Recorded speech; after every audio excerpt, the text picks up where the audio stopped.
Bom dia, boa tarde. Não sei se vocês já almoçaram, então, bom dia como eu, ou boa tarde. Agradecer a presença de vocês. Sou o Luciane, para quem não me conhece, e hoje eu trago bem entusiasmado a nossa palestra sobre o IoT e sobre a sustentabilidade, integrando a tecnologia e trazendo para a gente sobre isso aqui. Bom, primeiramente, internet das coisas, tudo tem que estar conectado, tudo tem que estar na nuvem, certo? Então, se a gente trabalha com essa interconexão entre internet e entre sensores, a gente tem uma bagagem muito grande, a gente tem uma coleta muito grande de dados. E isso tudo está dentro de três principais características poderosas: a conectividade, a inteligência e a ubiquidade. Tá, conectividade por quê? A gente não vive hoje sem conexão. Então, imagina vocês um mundo sem arroz. Tudo bem. Um mundo sem uma verdura aí que vocês detestam. Tudo bem. Agora, imagina sem a internet. Eita, causou confusão. Então, hoje a gente não vive sem conectividade. Muito menos sem inteligência. Hoje, o carro-chefe, inteligência artificial. Então, se a gente tem a inteligência e tem a conectividade, a gente vai trabalhar com ubiquidade. Ubiquidade é aquilo que está em todos os lugares ao mesmo tempo. Nós temos a IoT na nossa residência, nós temos a IoT no campo, parte agrícola, na indústria, na saúde, em qualquer outro campo que vocês queiram imaginar. Juntando essas três características, a gente vai aplicar inovação e eficiência em indústria, em agricultura, em cidade inteligente e em saúde. E é por isso que eu trago para vocês a necessidade da gente estar com os nossos governantes, com os nossos empreendedores, com os nossos professores, com as nossas universidades, sempre trabalhando em cima dessa parte de inovação. Mas não só a inovação, a gente tem que trabalhar a inovação e a eficiência. De nada vale a gente trabalhar essa parte de inovação, de ter a ideia, se a gente não traz a parte de eficiência. Não é só programar um sensor e trazer esse sensor para uma coleta de dados, se a gente não trabalha a eficiência desse sensor. Hoje, o maior problema que a gente tem é de energia. Então, de que adianta a gente colocar um sensor lá no meio da floresta se a gente não tem como fornecer a energia para esse sensor? E toda vez que ele vai transmitir um dado, ele vai gastar energia. Então, eu tenho que trabalhar de forma eficiente essa transmissão de dados. Imaginem vocês, coleta e análise de dados em tempo real. Bom, imaginei, professor, é o que acontece. Luciane, e como é que faz essa parte de visão holística do processo? Como é que eu trabalho isso? Inteligência artificial. Então, eu tenho essa visão holística, eu tenho o que está acontecendo, eu tenho a interoperabilidade de todas as funções de uma Alexa dentro de uma residência. Mas e se eu colocar a Alexa dentro de um hospital? O que é que poderia acontecer? E se eu colocasse a Alexa numa indústria? E se eu colocasse o Google Home no meu sítio para dirigir um trator? Será que complicaria? Mas o dispositivo não foi desenvolvido para dentro das nossas residências? Foi desenvolvido, mas e se eu modificar ele? E se eu trabalhar uma tomada de decisão mais precisa baseada nos dados que eu vou coletar? Se eu consigo trazer essa coleta de dados de qualquer ambiente, eu posso trazer inovação, eu posso prever eventos, eu posso antecipar a tomada de eventos. Ah, mas se fosse por isso, não ocorreriam enchentes, não ocorreriam deslizamentos de terra. Vamos lá. A gente tem o sensor? Tem. A gente tem a tecnologia? Tem. Eles estão aplicados? Não. É isso que eu falo. Não é apenas inovar. Ah, eu vou criar um sensor de terremoto. Tá, mas ele é eficiente? Você detectou um terremoto, mas e aí, a partir daí? E como é que eu vou trabalhar isso a partir de agora? Então, nada mais é do que você está dentro de casa, você tem um Alexa, você fala para ela o que é que você quer, você pode fazer compras, você tem um Google Home, você tem um Chromecast, você tem a internet das coisas que está incrustado na sua vida. Você não consegue trabalhar sem nada da tecnologia no mundo atual. O mundo atual, eu digo que o mundo atual não é mais um mundo 4.0, não é um mundo 3.0. Ele já passou da versão 5, nós já estamos na versão 6, 7. Nós estamos em um crescimento exponencial de tecnologia. Hoje, tudo que você precisa está aqui. Está num dispositivo que está no seu bolso. Está no smartphone. Isso não se chama mais celular, isso se chama smartphone. É um celular inteligente. Celular é aquele que só faz e recebe ligação. Isso controla a vida de todo mundo. Então, você pode, com facilidade, como nosso amigo falou ontem, esquecer a carteira em casa, mas esquecer o celular, jamais. Então, você não consegue sair de casa sem tecnologia. Você não consegue fazer nada sem ser visto. São visões holísticas, são visões computacionais. Você trabalha agora com programação dentro de IAs que fazem reconhecimento facial, reconhecimento de comportamento. O seu smartphone está monitorando o seu comportamento agora. Ele está escutando a minha palestra e daqui a pouco suas redes sociais estão oferecendo para vocês vários dispositivos inteligentes para a casa de vocês.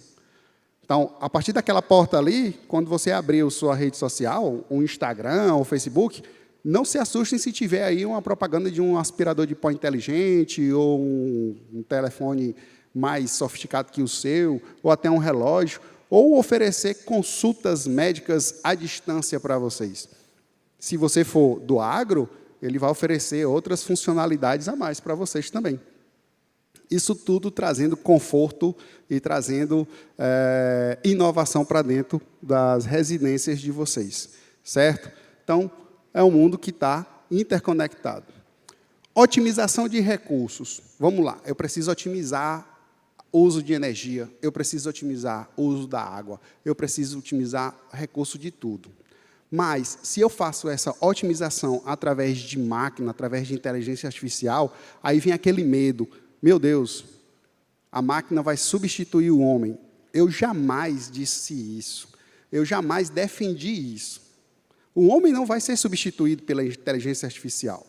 Eu sou um adepto daquele que você é que vai ter que se transformar para, a partir de agora, continuar controlando a máquina. A IA não veio para substituir a gente. A IA veio para aprender com a gente e automatizar. Por exemplo, classificação de pimentões. Eu preciso colocar os pimentões em uma ordem correta. Vermelho, amarelo e verde. Eu consigo fazer com eficiência através de máquinas que são programadas com visão computacional para reconhecer as cores e tamanhos e colocar todos eles em embalagens uniformizadas e automatizadas. Porém, eles vão ter que aprender com alguém. Eles aprenderam com esses aí, ó, com esses que estão utilizando a mão de obra. Então, a máquina ela aprende com o homem, ela precisa do homem. E aí, a minha mão de obra ela vai fazer outras funções. O homem vai começar a fazer outras funções, mas vai fazer as funções com a cabeça. Então, eu tenho monitoramento inteligente e automação. Eu tenho uma progressão da minha tecnologia. A tecnologia ela não veio para simplesmente substituir o trabalho humano, certo? A outra que eu falo muito é a gestão ambiental eficiente, qualidade do ar, qualidade da água, o ar que a gente respira, concentração de gases. Então, hoje nós temos muitas funcionalidades de sensores, de utilização do IoT, junto com a água, o solo e o ar, e trabalhando isso em monitoramento real. Estações de água lá da Europa, elas trabalham com alarmes, baseados em concentrações de detritos, concentração de minérios, concentração de cloro dentro da água tratada. Essa concentração, ela alerta, ela dispara alarmes e dispara outros sensores que fazem o retorno da água para fazer a reutilização dessa água que iria ser liberada para a população para ela ser novamente tratada pelo sistema de água. A mesma coisa com o esgoto, a mesma coisa com o solo. Acidez do solo, junção da acidez do solo com o cultivo agrícola, que é o que a gente vai ver um pouquinho mais na frente, sobre a sustentabilidade agrícola, sistema de irrigação, sistema de controle de pragas. Hoje eu não preciso mais gastar milhões de litros para fazer uma irrigação. A irrigação inteligente é aquela que detecta a umidade do solo e diz que aquela umidade está ou não eficiente para aquele tipo de vegetal ou tipo de cultivo que você está utilizando. A soja ela tem um limite de umidade. Então, se você ultrapassa aquele limite, ela fica, como a gente pode dizer, inviável para exportação. Então, ela tem um limite de umidade do solo, é o limite ideal. Se eu trabalho com o ideal, como a gente fez um piloto há um tempo atrás, lá na cidade de Balsas, uma parte do cultivo da soja foi trabalhado com a otimização da umidade do solo baseado em sensores que disparavam a irrigação automática. A outra não, foi baseada em, o cidadão vai lá, olha, está seco, mas está seco no que ele pegou, e ele abria a torneira. A soja que ficou plantada naquele metro quadrado, naquele hectare, ela foi todinha para exportação. A soja que foi controlada por um expert na irrigação, parte foi para exportação, parte foi para consumo interno. Por quê? Porque parte do solo estava com a umidade ideal e a outra ultrapassou e ela ficou pequena. Então, não ficava viável a exportação dela. A outra é a mobilidade inteligente. Eu trago aqui o exemplo da Vinha. A Vinha já está implantada lá em Portugal. São carros que são monitorados e se comunicam entre eles. Essa comunicação entre os veículos é essencial para a mobilidade urbana hoje. Então, se vocês utilizam o Google Maps e ele mostra para vocês as ruazinhas que estão vermelhas, que estão verdes, que estão amarelas, imagina o próprio carro dizer isso para você. Imagina o carro travar e não ir para a direção que você quer, dizendo para você, aqui teve um deslizamento de terra e você não consegue passar com o carro a partir de agora. Por sua segurança, nós vamos ter que retornar, mas você continua no controle do carro. O carro ele não vai deixar você ir para a área perigosa. A mesma coisa, ele não vai deixar você ir para onde está com o tráfego mais, digamos assim, concentrado. Ele vai fazer rotas de alteração para você trabalhar nisso. Isso, o meu professor do mestrado, o professor Joel, fez parte desse programa aqui. Eu até perguntei várias coisas para eles de parte de infraestrutura e parte técnica, ele me explicou algumas coisas, mas isso aqui é o que deveria já estar sendo aplicado a piloto, então, a nível de piloto aqui. Hoje nós temos o quê? O governo com instituições como a Invest, trabalhando em cima das ideias, e a gente pode trabalhar com muitas cabeças, e são cabeças boas que eu estou vendo aqui, muitas, para trabalhar em cima disso aí. Então, quando eu passo com o meu carro para outro carro, ele já me diz, você está indo para a região de buraco, você está indo para a região que está alagada, você está indo para uma região que está com trânsito pesado, desvia agora, e aí o carro vai te dar o alarmezinho e vai te dar uma rota mais eficiente e mais eficaz para tudo, certo? Lembrando, isso não é espionagem, não é querendo saber onde é que vocês estão, mas isso é uma eficiência do tráfego de vocês. Outra coisa, a gente não pode esquecer das casas inteligentes com otimização de uso. Se a casa está quente, eu posso botar a minha temperatura. Se a casa está fria, eu posso aumentar a minha temperatura. Eu posso avisar que eu estou chegando e posso disparar um aquecedor ou eu posso disparar um ar-condicionado numa temperatura ideal, 23 graus, 16 graus, eu gosto de neve, eu gosto de fazer nevar no meu quarto. Então, vai nevar naquele quarto com 16 graus o dia todo, porque eu tenho placa solar. Uso eficiente. Se já deu 16, eu paro, economizo, faço uso eficiente e vai ficar aqueles 16 para você ficar estável. Manufatura 4.0 com fábricas inteligentes com robôs. Eu tenho 0 desperdício. Eu não tenho mais aquele desperdício todo de matéria-prima ou até mesmo da manufatura depois de pronta. A medicina personalizada, que eu quero falar um pouquinho depois aqui, e as cidades ultraconectadas e autônomas, trabalhando a questão da segurança, a questão da coleta de lixo, a questão da emissão de gases. Muitos estandes aqui do lado, a gente vê trabalhando as rotas inteligentes, o pessoal da SEDUC, com o projeto que ganhou na SEDUCATON, sobre as rotas inteligentes dos ônibus escolares, o pessoal trabalhando a emissão de gases. Então, isso é excepcional, esse pessoal novo está trabalhando essa situação deles aí. Medicina. O que é que a gente tem para medicina? Monitoramento de paciente. Você agora vai estar em casa, você consegue fazer um eletrocardiograma, você consegue fazer monitoramento do seu pulso, você consegue fazer monitoramento da pressão sistólica e a pressão diastólica, a sua pressão arterial, nível de oxigenação, saturação de oxigênio, o nível de oxigênio do seu sangue. Você consegue fazer glicose, qual a concentração de glicose que você tem a partir do seu celular. Opa, celular não, smartphone. Seu smartphone está conectado com todos os sensores que você está fazendo, ele envia todos esses dados para uma plataforma na nuvem e o seu médico vai ser alertado, o seu enfermeiro, o seu cuidador vai ser informado sobre isso. Imagine você que tem um idoso que está acamado e tem um cuidador. O cuidador, ele tem as funções dele de se alimentar, de ir ao banheiro, e são nessas horas que acontecem os acidentes. Aquele idoso resolveu se levantar na hora que o cuidador não estava do lado dele, e acontece uma queda. E essa queda vai provocar uma internação, vai provocar uma saída tardia dessa internação, até mesmo uma UTI vai ser ocupada por aquele idoso. Um sensor colocado no idoso pode avisar o cuidador que ele se mexeu.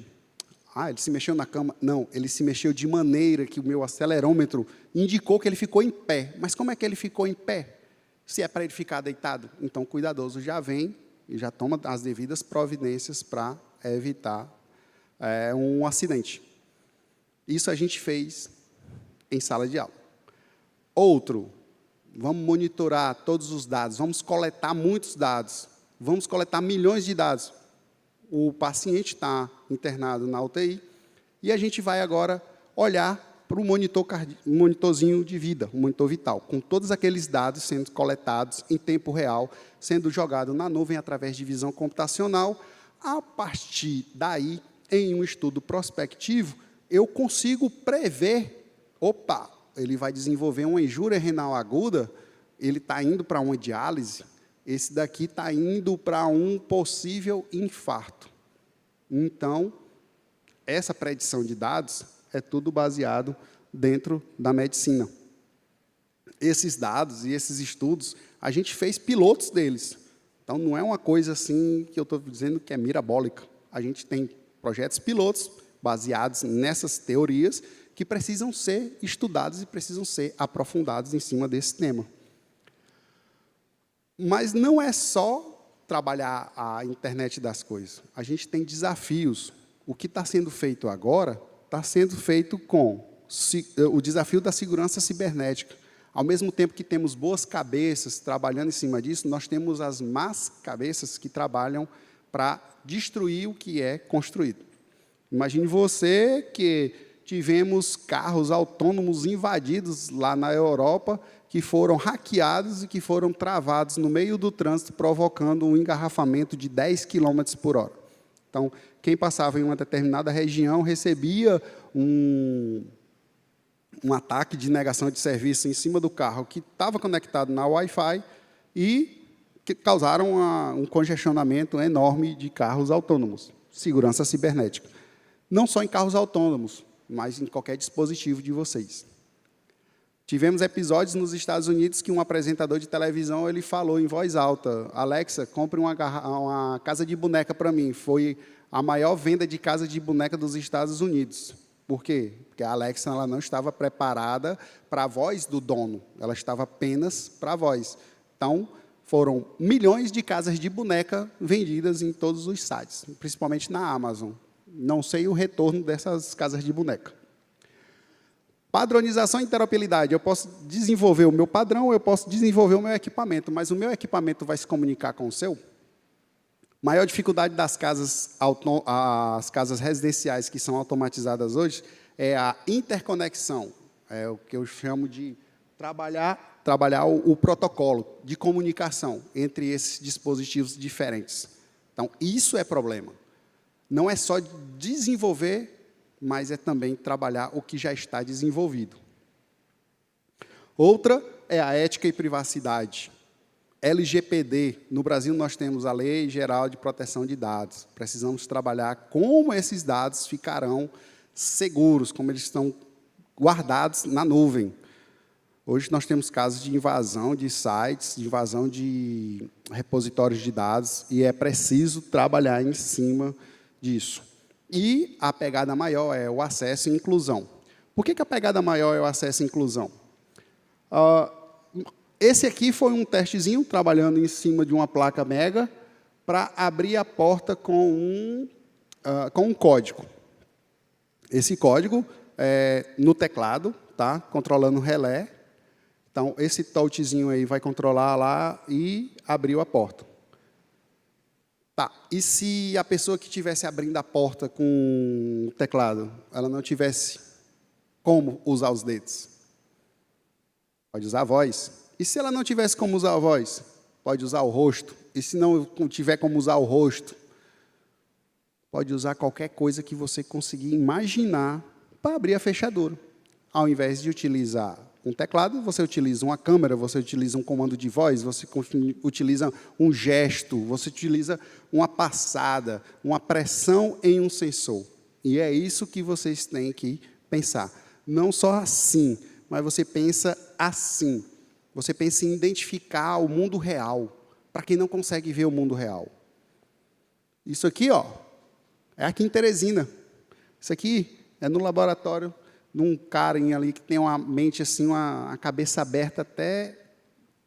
Graças a Deus, eu agradeço todo dia, porque ele está comigo lá na faculdade, no ICEV. Isso é o João Leonardo que pegou um óculos desses de botar celular e colocou lá uma câmerazinha com o ESP32 e ele faz reconhecimento do mundo real.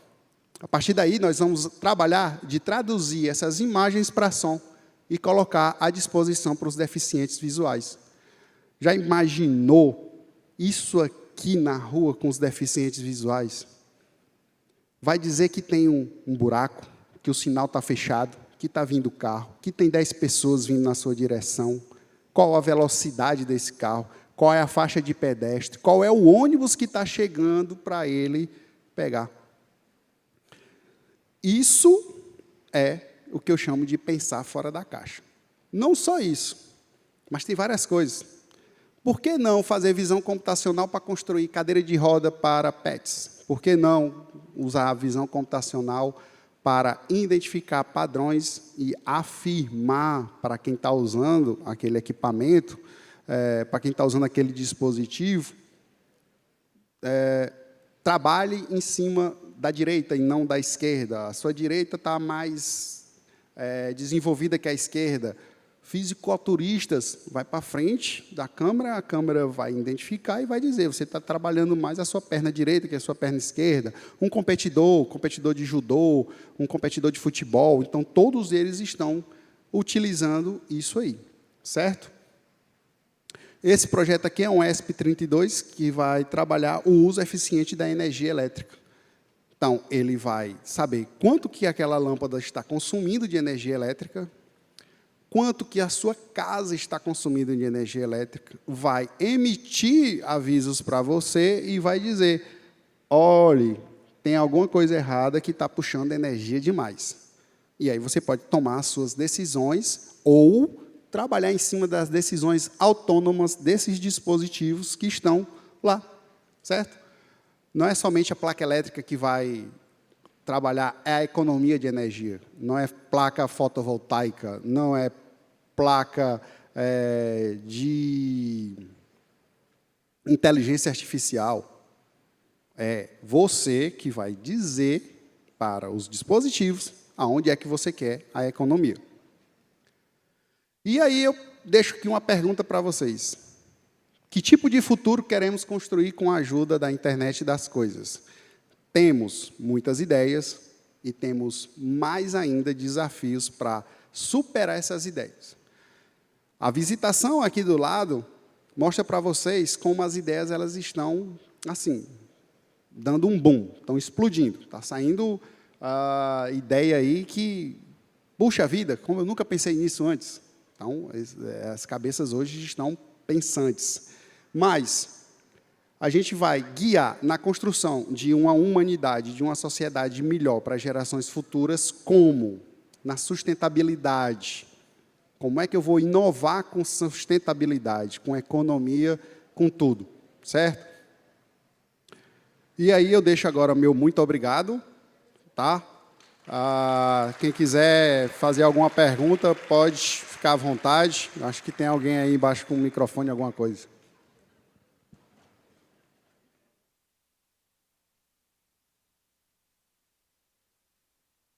Tudo bem, então. Valeu, pessoal, obrigado. Bora pensar fora da caixa, bora inventar, hein? Tudo de bom.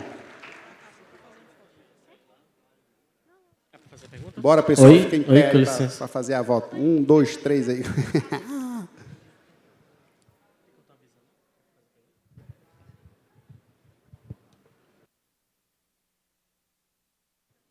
Tem uma pessoa que quer fazer uma pergunta.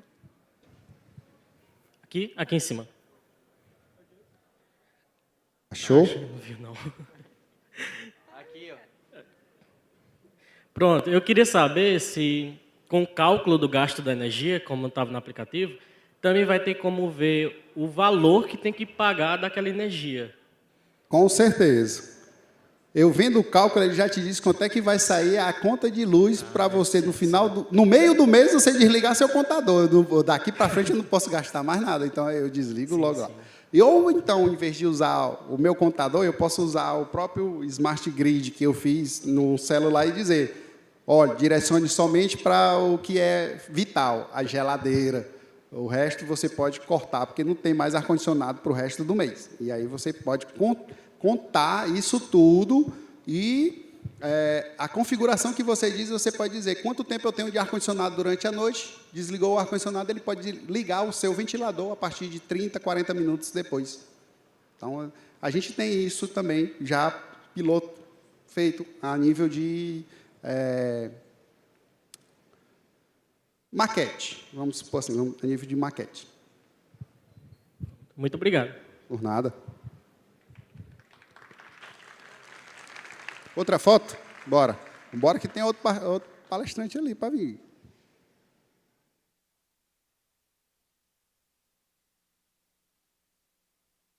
Valeu, pessoal. Obrigadão. Um bom dia e boa palestra também, hein?